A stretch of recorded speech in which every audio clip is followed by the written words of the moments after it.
Mr. Truitt, a question for President Ford. Mr. President, you referred earlier to your meeting with Mr. Brezhnev at Vladivostok in 1974. You agreed on that occasion to try to achieve another strategic arms limitation, SALT agreement, within the year. Nothing happened in 1975, or not very much publicly at least, and those talks are still dragging, and things got quieter as the current season approached. Is there a bit of politics involved there, perhaps on both sides, or perhaps more important, are interim weapons developments, and I'm thinking of such things as the cruise missile and the Soviet SS-20 intermediate range rocket, making SALT irrelevant, bypassing the SALT negotiations?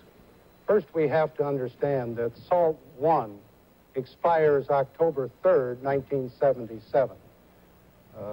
Mr. Brezhnev and I met in Vladivostok in December of 1974 for the purpose of trying to take the initial steps so we could have a SALT II agreement that would go to 1985.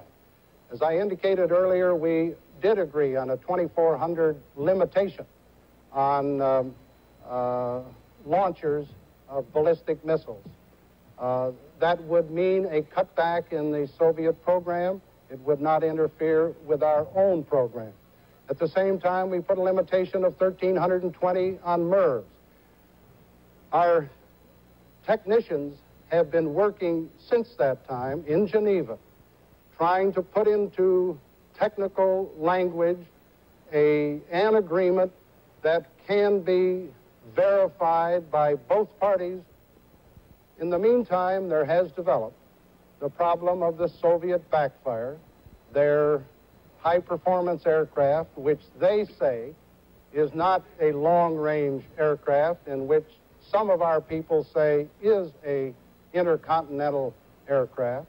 In the interim, there has been the development on our part primarily, the cruise missiles that could be launched from land-based mobile installations, cruise missiles that could be launched from high-performance aircraft like the B-52s or the B-1s, which I hope we proceed with, cruise missiles which could be launched from either surface or submarine naval vessels. Those gray area weapon systems are creating some problems in the agreement for a SALT II negotiation. But I can say that I am dedicated to proceeding, and I met just last week with the foreign minister of the Soviet Union, and he indicated to me that the Soviet Union was interested in narrowing the differences and making a realistic and a sound compromise.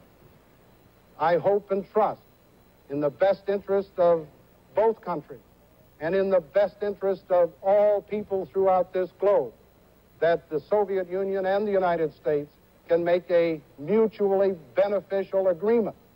Because if we do not, and SALT I expires on October 3, 1977, you will unleash again an all-out nuclear arms race with the potential of a nuclear holocaust of unbelievable dimensions. So it's the obligation of the President to do just that, and I intend to do so.